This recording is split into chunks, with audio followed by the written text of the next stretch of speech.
Go ahead. Okay, well, what I want to do here is share with you what a bioswale is. So a bioswale is designed to take rainwater coming off the driveway, the lawns, the streets, and going down into the storm drain, which eventually ends up in one of our lakes or ponds or streams.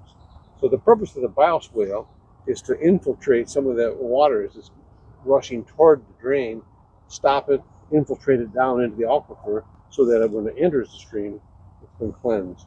And so this is the result of one of 5 demonstration gardens we did last year with the students at high school, with support from Clinton River Watershed and Pure Open Water from the Gymnasium Company.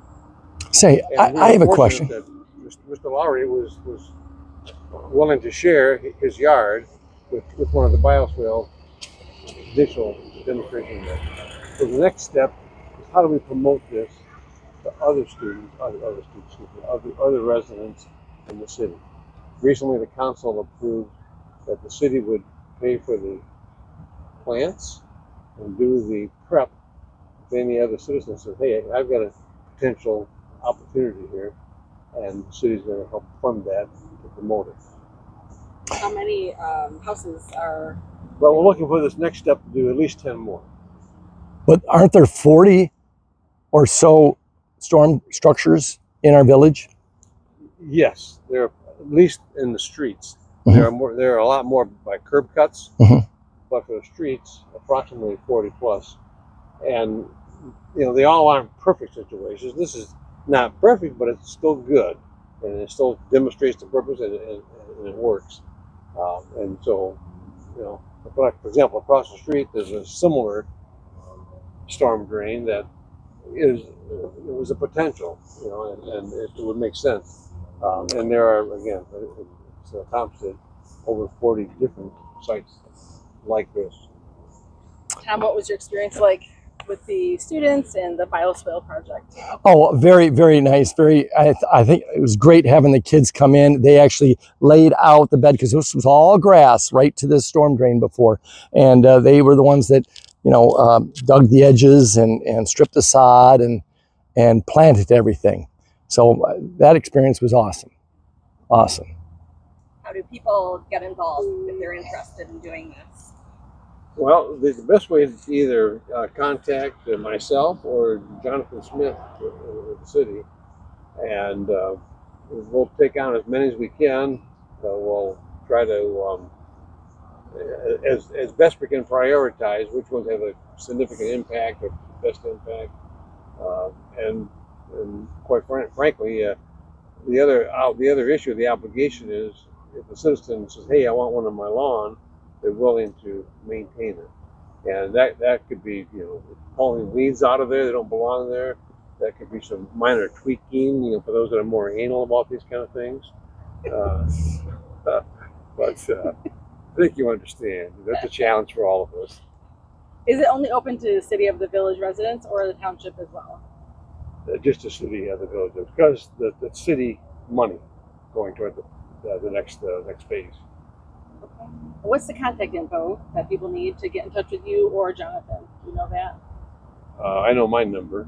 We'll put emails with the post. Can you can't you We'll figure it out. can't you figure that I give you my email or Yeah. Jonathan's phone email? Yeah. Sorry, I can figure that out. Any other final comments, maybe about the design quality of the garden? Well, my background is a landscape designer, and I get very particular when it comes to the designs and weather.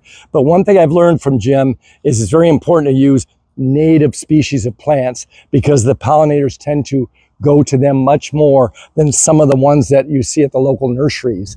Some of the plants that have been cultivated out of the state, out of the different areas, whatever. So that's one good thing. But myself, I'm going to go ahead and probably transplant some of these things because I like to see lower plants out in front so I can see the cone flowers behind. So I'm going to have to just do some, but that's what gardening's all about. Landscaping happens very quickly. Gardening never ends. And so I'll be putzing in here, every year. So he made a good point about the native species. And the other element, not only do they attract more pollinators, they tend to have very deep roots. that go down multiple feet. For grass, the roots are about 3-4 inches at most, so that doesn't absorb and infiltrate very much water. But when you've got plants in a bed like this with mulch, literally go down several feet, which is important because it cleanses that water, that runoff the lawn. If somebody's using chemicals or not, or pest waste, things like that, that can also run into the storm drain, which eventually all this water is our drinking water at some point in time. Jim, I have one question. You referred this to a bioswale. What is the difference between a bioswale and a rain garden? That's a good question. So they're very, very similar contextually, the kind of plants, the design.